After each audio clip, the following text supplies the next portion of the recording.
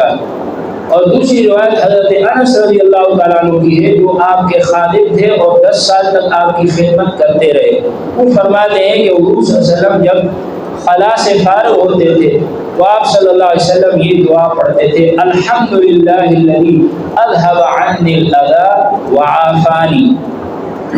تو اس دعا کے دو حصے ہیں۔ پہلا حصہ ہے غفرانک۔ غفرانک کا مطلب یہ ہے کہ اے اللہ میری بخشش فرما دے، مجھے معاف فرما دے، میری مغفرت فرما دے۔ تو اب یہاں یہ سوال ہوتا ہے کہ جب آدمی بیت الخلاء سے نکلے تو اس موقع پر حضور صلی اللہ علیہ وسلم نے اپنی بخشش کی دعا کا کیوں ذکر فرمایا؟ کیونکہ ویسے تو بظاہر یہ لگتا ہے کہ اس وقت انسان سے کوئی گناہ تو سرزد نہیں ہوا کہ آدمی اس سے گناہ پر اللہ سے معافی مانگے، تو پھر غفرانہ کا کہنے کا کیا مطلب ہے؟ تو یہ یاد رکھیں کہ حضور صلی اللہ علیہ وسلم نے جس موقع پر جو لفظ بھی فرمایا وہ بلا وجہ نہیں ہے، بلکہ اس کے اندر بڑی حکمت اور بڑا معقول معنی ہوتا ہے۔ اس لیے حضور صلی اللہ علیہ وسلم نے جو اس موقع پر فرمایا غفرانک، اے اللہ مجھے معاف فرما، اس مغفرت مانگنے کی دو وجہ ہیں۔ ایک وجہ تو یہ ہے کہ یا اللہ میں جب بیت الخلاء گیا اور اس حالت میں کہ جب میں قضاء حاجت سے فارغ ہو رہا تھا تو ہو سکتا ہے کہ اس حالت اور کیفیت میں مجھ سے کوئی غلطی ہوئی ہو، مجھ سے کوئی گناہ ہوا ہو، اس لیے کہ یہ حالت ہی ایسی ہے کہ انسان سے کوئی گناہ ہو سکتا ہے، کوئی نجاست سے بچنا ضروری تھا، آدمی نہ بچا، یا بیت الخلاء کے آداب کا خیال اس نے نہ رکھا۔ جیسے حدیث میں آپ صلی اللہ علیہ وسلم نے فرمایا ہے آداب و خلا، یعنی آدمی جب قضاء حاجت سے فارغ ہوتا ہے اس کے آداب بھی بتائے گئے ہیں۔ ہو سکتا ہے کہ اس کسی ادب کا آدمی نے خیال نہ رکھا ہو تو اس پر اللہ سے معافی مانگی جا رہی ہے کہ یا اللہ اگر مجھ سے کوئی خطا غلطی ہوئی ہو یا اللہ مجھے معاف فرما دیجیے۔ دوسری وجہ مغفرت مانگنے کی یہ ہے کہ اصل میں اس لیے اللہ سے بخشش مانگی جا رہی ہے کہ اے اللہ آپ کا مجھ پر بڑا فضل اور بڑی نعمتیں ہوئی ہیں، اور میں آپ کی ساری نعمتوں کا شکر ادا کرنے سے قاصر رہا، میں نے اے اللہ آپ کی نعمتوں کا شکر ادا نہیں کیا۔ اب مجھ پر ایک اور نعمت آپ نے فرمائی ہے، اور وہ نعمت یہ ہے کہ یا اللہ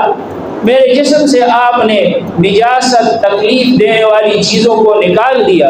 اور یہ اتنی بڑی نعمت اور انعام ہے کہ اس کے اوپر زندگی کا سارا دار و مدار ہے۔ تو یا اللہ اس نعمت پر شکر ادا کرنے سے بھی میں عاجز رہا، میں کوتا رہا، میں اس کا حق ادا نہ کر سکا، اس لیے یا اللہ میں آپ سے بخشش مانگتا ہوں، یا اللہ مجھے معاف فرما دے۔ تو یہ دو وجہ ہیں کہ جب آدمی بیت الخلاء سے باہر نکلے تو اس موقع پر یہ کہے غفرانک، یا اللہ مجھے معاف فرما دیجیے۔ آگے جو دعا کا حصہ ہے وہ یہ ہے کہ الحمدللہ الذی اذھب عنی الاذی وعافانی، اللہ کا شکر ہے کہ جس نے میرے جسم سے تکلیف دینے والی نجاست اور گندگی کو دور فرما دیا اور مجھے عافیت عطا فرما دی۔ یہ دعا اگرچہ سیدھی سادی اور بظاہر ایسی ہے کہ ہر انسان اس کو دیکھتا ہے، سوچتا ہے، سمجھتا ہے تو اس میں کوئی حکمت نظر نہیں آتی، لیکن اگر آپ تھوڑا سا اندر جا کر غور کریں تو آپ کو یہ بات محسوس ہوگی کہ انسان پر اللہ کا کتنا بڑا انعام ہے کہ فطری طور پر آسانی کے ساتھ اس کے جسم سے نجاست نکل جائے، چھوٹا پیشاب، بڑا پیشاب، اس سے آدمی فارغ ہو جائے، اور یہ سارا طریقہ فطری طور پر اللہ کے دی ہوئی مشینری کے ذریعے ہو جائے۔ یہ کتنا بڑا انعام ہے، یہ انسان کو اس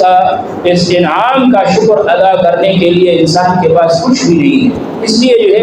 اللہ کا شکر ادا کرنے کا حکم ہے، یا اللہ آپ کا شکر ہے کہ آپ نے میرے جسم سے اس گندگی اور تکلیف دینے والی چیزوں کو دور کر دیا اور مجھے عافیت عطا فرما دی، بیماریوں سے مجھے نجات عطا فرما دی۔ ایک اور دعا جو اسی وقت حضور صلی اللہ علیہ وسلم سے منقول ہے، اس میں اور زیادہ واضح طریقے پر اللہ کی نعمتوں کا اظہار ہے، اور وہ یہ دعا ہے کہ حضور صلی اللہ علیہ وسلم جب بیت الخلاء سے فارغ ہوتے تھے تو کبھی کبھار آپ صلی اللہ علیہ وسلم یہ دعا پڑھتے تھے، الحمدللہ الذی اذاقنی لذۃ، تمام تعریفیں اس اللہ کے لیے ہے، اس اللہ کا شکر ہے جس نے مجھے کھانے کی لذت اور اس کے ذائقے کا مزہ عطا فرمایا۔ اللہ تعالیٰ نے کھانے کی لذت، کھانے کا ذائقہ مجھے عطا فرمایا۔ انسان کی زبان کے اندر اللہ تعالیٰ نے ایک تہ بچھائی ہے، اور وہ تہ کھانے کی لذت اور اس کے ذائقے کا ادراک کرتی ہے۔ اگر انسان کی وہ حس ختم ہو جائے اور وہ تہ خراب ہو جائے تو اس کو کسی کھانے کی کوئی لذت محسوس نہ ہو، اور جب وہ کھانے کی لذت محسوس ہی نہیں کرے گا تو کھانے کی چاہت بھی نہیں ہوگی، اور اس کے لیے دنیا کی ساری چیزیں برابر ہو جائے گی، کھانے پینے کی لذت سے محروم ہو جائے گا۔ تو اللہ تعالیٰ کی کتنی عظیم نعمت ہے کہ اللہ نے ہماری زبان میں یہ حس رکھی ہے کہ ہم اس کے ذریعے ہر چیز کی لذت، اس کا ٹیسٹ محسوس کرتے ہیں۔ اگر ٹیسٹ محسوس نہ ہو تو کیسے جو ہے ہم کھانوں کی لذتوں سے لطف اندوز ہوں؟ ساری چیزیں ہمارے لیے ایسے ہو جائے گی جیسے کوئی گھاس کھاتا ہے، جیسے کوئی بے لذت اور بے مزہ چیز آدمی کھائے تو کتنی بڑی مشکل ہو جائے گی۔ اس لیے اللہ نے فرمایا کہ یہ ہم نے تم پر انعام کیا ہے، لہذا اس کا شکر ادا کرو کہ اے اللہ سب تعریفیں تیرے لیے ہیں کہ تو نے مجھے کھانے کی لذت اور اس کا ٹیسٹ، اس کا ذائقہ مجھے چکھا دیا۔ اور دوسرا جملہ یہ ہے کہ وَأَبْقَى فِيَّ قُوَّتَهُ، کہ اللہ تیرا شکر ہے کہ تو نے میرے اندر کھانے کی قوت کو باقی رکھا، یعنی کھانے کے اندر وہ اجزاء کے جو میرے جسم کی تقویت کے لیے ہیں، میرے جسم کو صحت دینے کے لیے ہیں، قوت بخشنے کے لیے، یا اللہ تیرا شکر ہے کہ میرے جسم میں ان کو باقی رکھا۔ اب اس میں کتنا انسان کو اللہ کی نعمت کی طرف دھیان اور اس کی طرف متوجہ کرنے کے لیے عظیم الفاظ ہے۔ اس لیے کہ آپ ذرا سوچیں کہ آپ جو چیز کھا رہے ہیں اس کھانے کے اندر ایسے اجزاء بھی ہیں کہ جو ہمارے جسم کے لیے تقویت کا باعث ہے۔ اگر وہ اجزاء ہمارے جسم کے اندر باقی نہ رہیں اور وہ اجزاء بھی کھانے کے بعد فوراً نکل جائیں تو انسان کا جسم کمزور ہو جائے گا، لاغر ہو جائے گا، اور اس کے جسم کے لیے جو قوت ضروری ہے اس سے محروم ہو جائے گا۔ آپ نے دیکھا ہوگا کہ جس آدمی کو دست لگ جاتے ہیں، موشن لگ جاتے ہیں، تو اس آدمی کا حال یہ ہوتا ہے کہ جو کھا لیا وہ فوراً نکل گیا، یا تو منہ سے نکل گیا یا یہ ہے کہ دوسری طرف سے نکل گیا۔ اب یہ جو چیزیں انسان کے جسم میں ضروری تھی وہ باقی نہ رہی، تو اللہ کا شکر ہے کہ اللہ نے ہمیں بیماری سے بچا کر کھانے کے اندر جو چیزیں ہمارے جسم کے لیے ضروری تھی ان چیزوں کو اللہ تعالیٰ نے ہمارے جسم میں باقی رکھا۔ تو یہ دوسرے جملے میں حضور صلی اللہ علیہ وسلم نے اس پر شکر کی تلقین فرمائی۔ اور تیسرا جملہ یہ ہے کہ وَأَذْهَبَ عَنِّي أَذَاهُ، کہ تمام تعریفیں اس اللہ کے لیے ہیں جس نے کھانے کی جو تکلیف دہ چیزیں ہیں، مضر چیزیں ہیں، اس کو میرے جسم سے دور کر دیا، اس کو میرے جسم سے نکال دیا اللہ سبحانہ و تعالیٰ نے۔ تو تین باتیں ہیں کہ جس پر آپ صلی اللہ علیہ وسلم شکر ادا کر رہے ہیں بیت الخلاء سے فراغت کے بعد۔ الحمدللہ الذی اذاق لی لذتہ، تمام تعریفیں اللہ کے لیے ہیں جس نے مجھے کھانے کی لذت کا مزہ عطا فرمایا، اور وابقى فی قوتہ، اور میرے اندر اس کی قوت کو باقی رکھا، وَأَذْهَبَ عَنِّي أَذَاهُ، اور مجھ سے اس کی تکلیف اور مضر چیزوں کو نکال دیا، دور کر دیا۔ اس اللہ کے لیے ساری تعریفیں ہیں۔ تو یہ جو دعا ہے یہ بڑے علوم اور معارف کی ایک کائنات ہے، اس لیے کہ انسان کے جسم میں اللہ سبحانہ و تعالیٰ نے ایک خودکار مشین عطا فرمائی ہے ہمیں۔ اب ہم جب کوئی کھانا کھاتے ہیں تو ہمارے مد نظر تو یہ ہوتا ہے کہ ہم مزے کے لیے کھاتے ہیں، کہ جو چیز بھی مزہ دے رہی ہے بس اس کو کھاتے جا رہے ہیں، اور بہت سی چیزیں ایک دم ہم کھا جاتے ہیں اس طریقے پر کہ چاول بھی کھا لیا، روٹی بھی کھا لی، چٹنی بھی کھا لی، پھل بھی کھا لیے، فروٹ بھی کھا لیے، ایسی چیزیں کھا لی کہ مختلف اجناس اللہ نے کھلا دیے۔ اب وہ ساری چیزیں جسم کے اندر چلی گئی۔ اب ان تمام چیزوں میں سے بعض چیزیں، ان تمام کھانے کے اجزاء میں سے بعض اجزاء ہمارے جسم کے لیے مفید ہیں اور بعض اجزاء ہمارے جسم کے لیے نقصان دہ ہیں، مضر ہیں۔ کون سے اجزاء ہمارے جسم کے لیے مفید ہیں، کون سے اجزاء ہمارے جسم کے لیے نقصان دہ ہیں، اس کے لیے اللہ تعالیٰ نے ہمارے جسم کے اندر ایک خودکار مشین عطا فرمائی ہے ہمیں، اور جسم کے اندر غیر محسوس طریقے پر ہمیں پتہ بھی نہیں ہے، اور اندر یہ ساری کارروائی ہو رہی ہے کہ اللہ سبحانہ و تعالیٰ پھر ان تمام اجزاء کا اندر جا کر تجزیہ فرما لیتے ہیں، یعنی ان اجزاء کی آگے پارٹیشن اللہ کی طرف سے ہو جاتی ہے کہ ان اجزاء میں سے جو مفید اجزاء ہیں وہ خودکار مشین جو اللہ نے ہمارے جسم میں لگائی ہے ان تمام اجزاء کو باقی رکھتی ہے، اور ان اجزاء کو جو ہمارے جسم کے لیے نقصان دہ ہیں ان اجزاء کو وہ خودکار مشین علیحدہ کر دیتی ہے، اور ان اجزاء کو پھر ہمارے جسم سے نکال دیتی ہے وہ مشین جو اللہ سبحانہ و تعالیٰ نے ہم سب کو مفت میں عطا فرمائی ہے۔ اور یہ ایسی عظیم مشین ہے کہ اگر یہ مشین خراب ہو جائے اور ہمارے جسم سے حص ختم ہو جائے کہ ہمارے جسم کے لیے کون سے اجزاء مفید ہیں کہ وہ باقی رہیں اور کون سے اجزاء مضر ہیں کہ وہ نکال دیے جائیں، اگر یہ مشین بھی خدا نخواستہ اللہ نہ کرے کسی کی خراب ہو گئی تو لیبارٹریوں کے اندر ہزاروں روپے خرچ کر کے بھی ہم یہ بات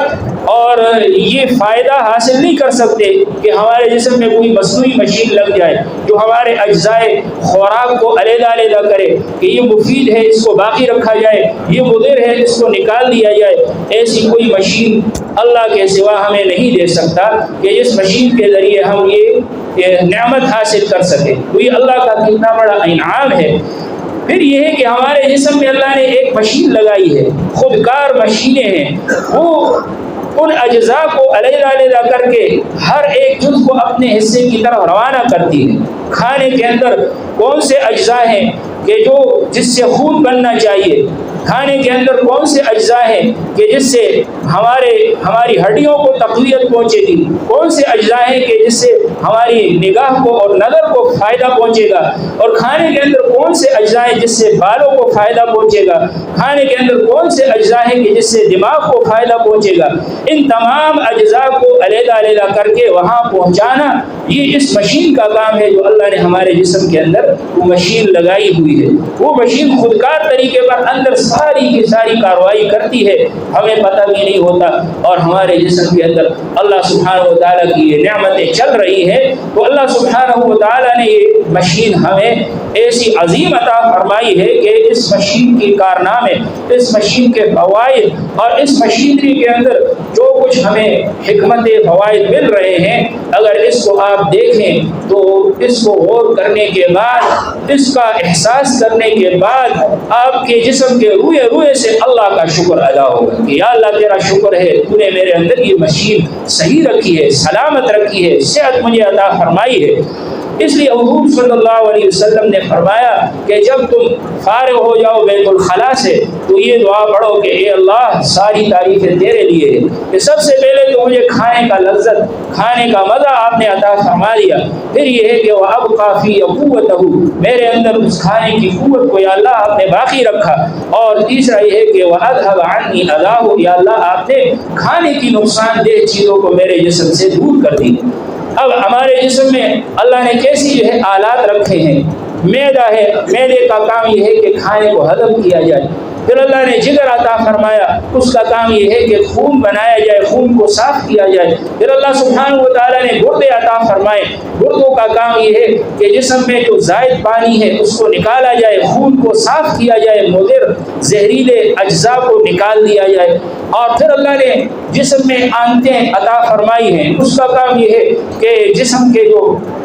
کے اندر جو کھانا کھا کر ہمارے جسم میں فضلات اور زائد چیزیں داخل ہوئی ہیں اس کو نکالا جائے، اس میں سے جو مفید چیزیں ہیں، جسم کو قوت دینے والی چیزیں ہیں، اس کو کشید کیا جائے۔ یہ اللہ تعالیٰ نے ہمیں اتنی مشینیں عطا فرمائی ہیں۔ اب اگر غور کیا جائے تو یہ تمام مشینیں ایسی ہیں کہ ایک مشین بھی اگر ان میں سے خراب ہو گئی تو بڑی مصیبت بن جاتی ہے، اور ہم اس مصیبت کو دور کرنے کے لیے ہمارے پاس کوئی ایسا ذریعہ نہیں ہے کہ بالکل اسی طرح وہ کام ہمیں حاصل ہو جو وہ مشین ہمیں عطا کر رہی ہے۔ مثلا کسی آدمی کا دل بھی ٹھیک ہے، کسی کے جگر بھی ٹھیک ہے، معدہ بھی ٹھیک ہے، لیکن اس کے گردے خراب ہو گئے، خدا نخواستہ گردے اگر خراب ہو جائیں تو گردوں کی خرابی کی وجہ سے کتنی مصیبت پڑتی ہے۔ انسان ڈاکٹر کے پاس چلا جاتا ہے اور پھر ڈاکٹر اس کو مہنگی دوائیاں کھلاتا ہے، اور دوائی جو ہے وہ کھاتے کھاتے بعض اوقات کو اللہ شفا دے دیتے ہیں، لیکن بعض اوقات اس سے بھی شفا نہیں ہوتی اور گردے فیل ہو جاتے ہیں۔ اب جب گردے فیل ہو گئے تو ڈاکٹر صاحب آپ کو یہ مشورہ دیں گے کہ آپ جو ہے ڈائلائسس کریں، گردوں کی واشنگ کریں، ڈائلائسس کریں۔ اب وہ ڈائلائسس کا عمل ہے، بعض اوقات وہ مہینے میں 2-3 مرتبہ ہوتا ہے، بعض اوقات اس سے بھی زیادہ ہو جاتا ہے، ہفتے میں بعض اوقات 3 مرتبہ ڈائلائسس کرانا پڑتا ہے۔ اب وہ ڈائلائسس کا عمل کیا ہے؟ وہ یہ ہے کہ انسان کے جسم میں جو زائد پانی ہے، اس کے خون کے اندر جو زہریلے جراثیم اور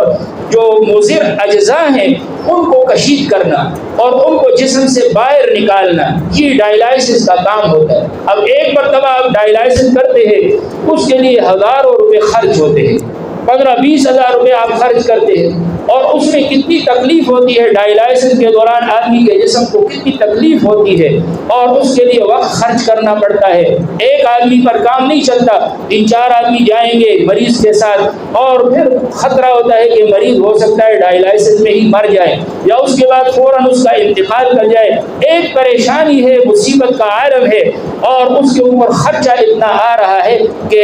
ہمارے بس سے باہر ہے۔ ہمارے ملک کے اندر تو علاج بھی فری نہیں ہے، باقی ملکوں میں علاج فری ہوتا ہے، یہاں تو پیسے خرچ کرنے پڑتے ہیں۔ تو اس لیے اب اتنا بڑا مصیبت، اتنی بڑی جو ہے وہ انسان کے لیے تکلیف کی بات ہے، وہ کس وجہ سے؟ اس لیے کہ ایک گردے نے کام کرنا چھوڑ دیا۔ تو اب آپ ذرا تصور کیجئے کہ اگر ہمارا گردہ خدا نخواستہ وہ کام نہ کرے کہ جو ہم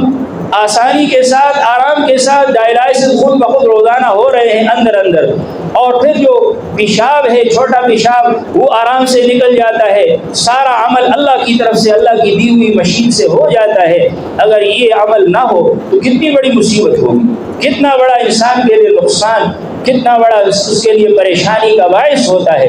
تو یہ ایک مشین اللہ تعالیٰ نے ہر ایک کو دی ہوئی ہے، غریب کو بھی ملی ہے، امیر کو بھی ملی ہوئی ہے، مسلمان کو بھی دی گئی ہے، کافر کو بھی دی گئی ہے، عالم کو بھی دی گئی ہے، جاہل کو بھی دی گئی ہے، اسی طرح نماز پڑھنے والے کو بھی اللہ نے دی ہے، جو نہیں پڑھتا اس کو بھی اللہ نے دی ہے، سب کو یہ مشین اللہ سبحانہ و تعالیٰ نے عطا فرمائی ہے۔ یہ مشین بغیر کسی پیسوں کے آپ کو دی گئی ہے۔ اگر یہ ایک مشین خراب ہو گئی تو آپ کے لیے کتنی بڑی مصیبت، کتنا بڑا خرچہ کرنا پڑتا ہے۔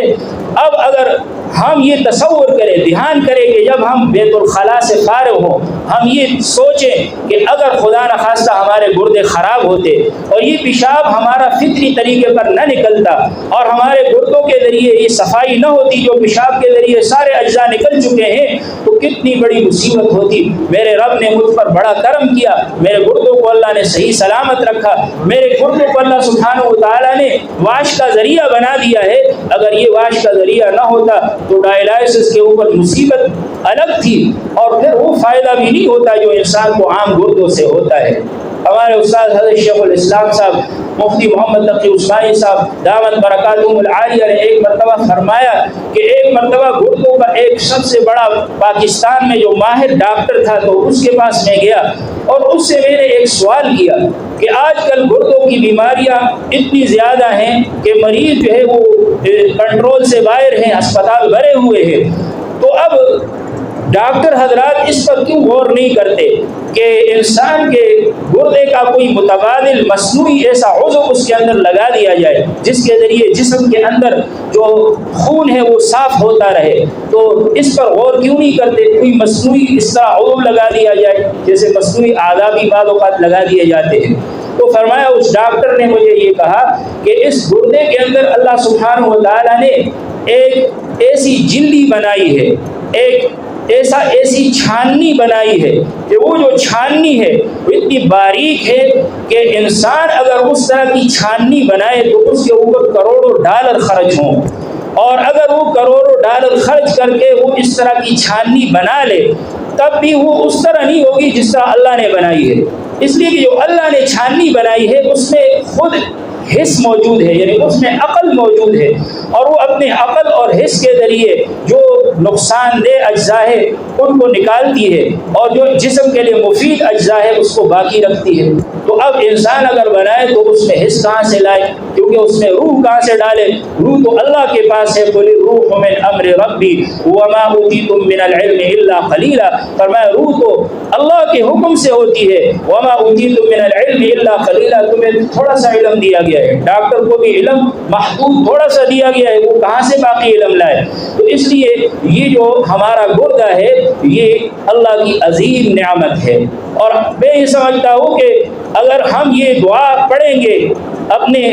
واش روم سے فارغ ہونے کے بعد، اگر ہم اس کا معمول بنا لیں تو انشاءاللہ ہمارے گردے فیل نہیں ہوں گے۔ اس لیے کہ یہ دعا جو ہے ہمیں یہ سکھا رہی ہے کہ اس گردوں کی نعمت اور اللہ نے جو آنتوں کے ذریعے ہمارے جسم سے فضلات نکال دیے، اس نعمت پر ہم اے اللہ آپ کا شکر ادا کرتے ہیں۔ تو جب آپ اس نعمت پر شکر ادا کریں گے جو اللہ نے آپ کو دی ہے، تو اللہ کا وعدہ ہے لئن شکرتم لازیدنکم، اگر تم شکر کرو گے تو میں تمہیں اور زیادہ نعمت دوں گا۔ تو گردوں کی نعمت پر اگر آپ شکر ادا کریں گے تو اللہ تعالیٰ ان گردوں کو فیل ہونے سے ضرور بچائیں گے، اس لیے کہ اللہ کا وعدہ ہے لئن شکرتم لازیدنکم، اگر تم شکر ادا کرو گے تو میں ضرور تمہیں اس نعمت میں مزید تقویت عطا کروں گا، مزید تمہارے اندر جو ہے اس نعمت کو مزید بڑھاؤں گا۔ اور فرمایا وَلَئِن كَفَرْتُمْ فَإِنَّ عَذَابِي لَشَدِيدٌ، اگر تم ناشکری کرو گے تو میرا عذاب بھی بڑا سخت ہے۔ تو آج ہم باقی نعمتوں پر بھی شکر ادا نہیں کرتے، جسم کی ان نعمتوں پر بھی شکر ادا کرنے سے غفلت میں پڑے ہوئے ہیں۔ تو جب غفلت میں پڑے ہیں تو پھر اللہ سبحانہ و تعالیٰ اس غفلت کا مزہ بھی چکھاتے ہیں، اور جس نعمت کو اللہ نے عطا کیا ہے اللہ تو دیکھ رہے ہیں کہ ہم نے ان کو گردوں کی نعمت دی ہے، ان کے جسم سے فضلات خارج ہو رہے ہیں، یہ میرا شکر ادا نہیں کرتے، تو پھر اس نعمت کو اللہ تعالیٰ چھین لیتے ہیں۔ جس نعمت پر شکر ادا نہ کیا جائے تو اللہ تعالیٰ اس نعمت سے بعض اوقات محروم فرما دیتے ہیں انسان کو، تو وہ نعمت پھر چھین جاتی ہے۔ آج دیکھا جائے اسپتالوں میں گردوں کے مریض معمر حضرات کو ہے ہی ہیں، نوجوان ہمارے جو نوجوان بھائی ہیں، جو نابالغ بچے ہیں، وہ بھی گردوں کی مرض کے اندر مبتلا ہو چکے ہیں، ان کے گردے بھی جو ہے وہ فیل ہو رہے ہیں۔ تو اس لیے اگر ہم نے اپنے گردوں کو بچانا ہے تو اس دعا کا اہتمام کریں کہ جب بھی بیت الخلاء سے فارغ ہو یہ دعا کریں کہ غفرانک، اے اللہ مجھے معاف فرما، الحمدللہ الذی اذھب عنی الاذی وعافانی، تمام تعریفیں اس اللہ کے لیے ہیں کہ جس نے مجھ سے نجاست اور تکلیف کو دور کر دیا اور مجھے عافیت عطا فرمائی۔ اور اگر یہ دعا بھی یاد ہو تو اور زیادہ نور علی نور ہے کہ الحمدللہ الذی اذاقنی لذتہ، تمام تعریفیں اس اللہ کے لیے ہیں جس نے مجھے کھانے کا مزہ چکھایا، تاکہ کھانے کی لذت کی جو حص ہے یہ بھی آپ کی باقی رہے۔ اس لیے کہ کھانے کی لذت کی حص اگر ختم ہو جائے تو دنیا ساری پھیکی پھیکی معلوم ہوگی۔ ایک نواب کے بارے میں حضرت حکیم علومت رحمۃ اللہ علیہ نے لکھا ہے کہ ایک نواب ہندوستان میں تھے اور اس کے جو ہے مربع تھے، زمینیں تھی، اس کی ساری دنیا کی چیزیں موجود تھیں، لیکن اس کے قوت ذائقہ ختم ہو گیا۔ جو زبان سے کھانے کی لذت کو محسوس کرنے کی قوت ہے وہ اللہ سبحانہ و تعالیٰ نے اس سے چھین لی۔ اب اس کی خوراک یہ تھی کہ گوشت سے جو ہے سوف نکالا جاتا تھا اور صرف وہ سوف وہ پی سکتا تھا، اور کوئی خوراک اس کے لیے نقصان دہ تھی۔ اور اس نے ایک مرتبہ دیکھا کہ بالا خانے سے دیکھ رہا ہے کہ ایک غریب آدمی ہے جو لکڑیاں جمع کر کر کے سر پر اٹھاتا ہے، اور پھر لکڑیاں جمع کر کے سر پر اٹھا کر ایک درخت کے نیچے اس کو رکھ دیتا ہے، اور اپنی گدڑی سے تھوڑا سا ساگ نکالتا ہے اور روٹی جو ٹھنڈی روٹی ہے وہ نکالتا ہے، اور ساگ سے وہ ٹھنڈی روٹی کھا لیتا ہے، اور ٹھنڈی روٹی کھا کر پھر آرام کی نیند اس درخت کے نیچے دوپہر کے لولے کے لیے سو جاتا ہے۔ تو اس نواب نے یہ کہا کہ اگر میرے اختیار میں یہ ہوتا کہ اس غریب کو وہ ساری چیزیں مل جائیں جو میرے پاس ہے، اور اس کے بعد جو صحت کی نعمت ہے کہ اس کی لذت اور قوت ذائقہ ٹھیک ہے، اگر وہ مجھے مل جائے تو میں اس سودے کے لیے تیار ہوں کہ میں ساری زمینیں اس کو دے دوں، ساری نوابی اس کو دے دوں، مجھے بدلے میں کیا ملے؟ صرف یہ ملے کہ اس کی جو صحت ہے وہ مجھے عطا کی جائے۔ تو اللہ کی کتنی بڑی نعمت ہے صحت، اتنی عظیم الشان نعمت ہے، لیکن اس پر شکر ادا کرنے کا طریقہ حضور صلی اللہ علیہ وسلم نے بتا دیا کہ جب بھی آپ فارغ ہوں بیت الخلاء سے اس وقت بھی دعا پڑھیں، جب کھانا کھائیں اس وقت بھی دعا پڑھیں، جب کھانے سے فارغ ہوں اس وقت کی دعا پڑھیں۔ یہ دعائیں جب ہم پڑھیں گے تو یہ نعمتیں ہماری انشاءاللہ باقی بھی رہیں گی، اور ان نعمتوں میں مزید برکتیں آئیں گی، ترقی ہوگی۔ لیکن اگر ہم ان دعاؤں سے غافل ہو جائیں جو حضور صلی اللہ علیہ وسلم نے ہمیں بتائی ہے تو پھر نعمتوں کے بقا کی کوئی گارنٹی نہیں ہے۔ ہو سکتا ہے یہ نعمتیں باقی ہی نہ رہیں، اللہ بچائے ہم سب کو اس سے، اور ہو سکتا ہے کہ یہ نعمتیں جو ہے وہ مان پڑ جائیں، اس کی برکت ہم سے ختم ہو جائے۔ اللہ تبارک و تعالی ہم سب کو ان دعاؤں کا اہتمام کرنے کی توفیق عطا فرمائے۔ وآخر دعوانا الحمدللہ۔